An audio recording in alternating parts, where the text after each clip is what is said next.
Good morning. Going straight to the point, the Gospel of John is divided into 4 parts. Chapter 1 is the introduction or the prologue. Chapters 2 to 12 are the book of signs. Chapter 13 to 20 are the book of glory. And chapters 21 to 25 are the epilogue. Our Gospel for today is taken from the Gospel of John, chapter 12, verse 44 to 50, which is the last part of the book of signs. It is the summary of the teaching of Jesus. As the Gospel of John starts, in the beginning was the Word, and the Word was with God, and the Word was God. The Word was made flesh and dwelt among us. Jesus sums it up today. Whoever sees me sees the Father who sent me. Anyone who receives me receives the Father who sent me. But those who reject me reject not only me, but the Father, for He and the Father is one. Jesus sums up his teaching before his passion because of the unbelief of the people. Although he performed so many signs in their presence, he turned water into wine, he healed the sick, the lame, the crippled, he restored the sight of the blind, he fed 1,000, he even brought back the dead Lazarus to life. Yet they did not believe.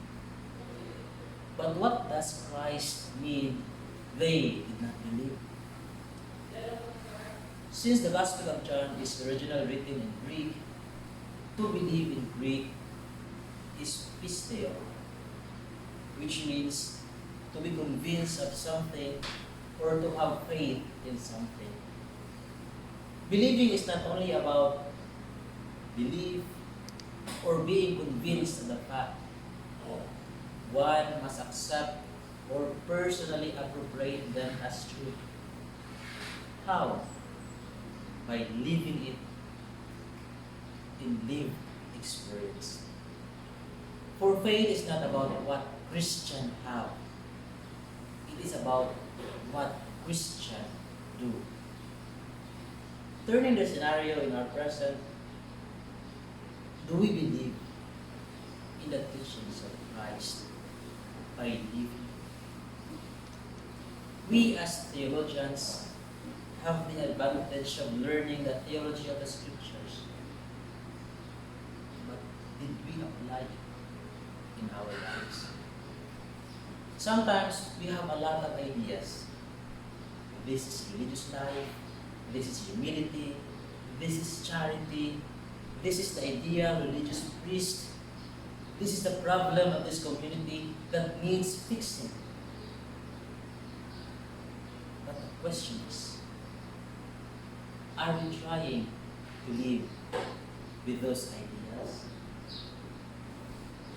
We may be able to speak loudly and inspirational thoughts, but are those virtues that comes out from our mouth can be seen in our lives?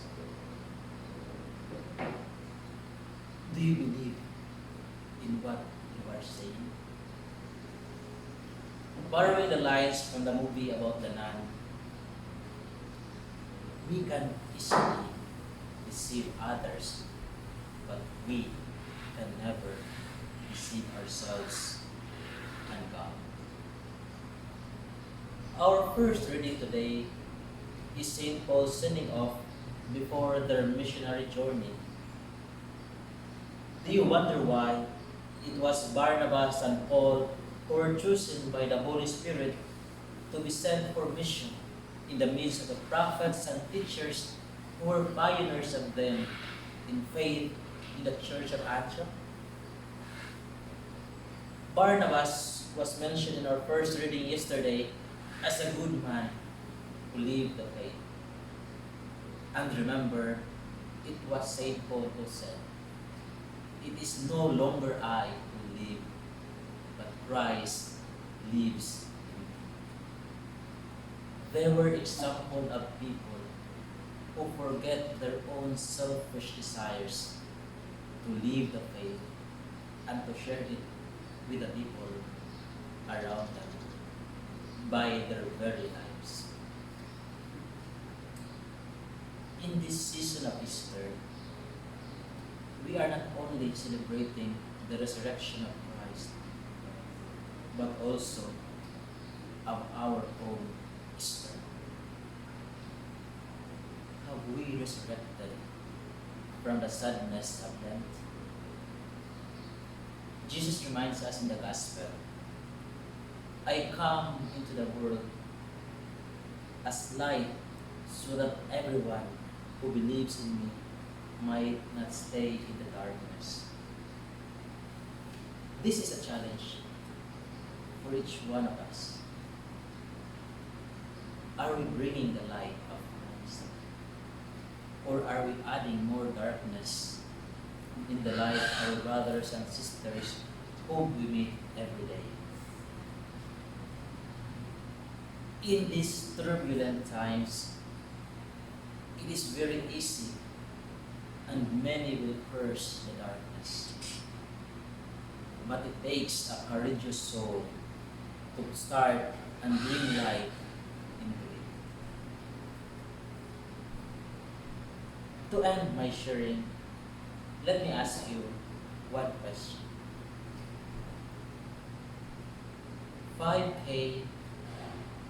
5Q plus 5Q.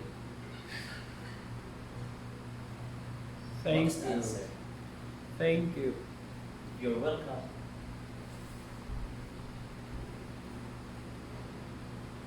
My last message is never forget to be grateful. Be grateful with the people around you.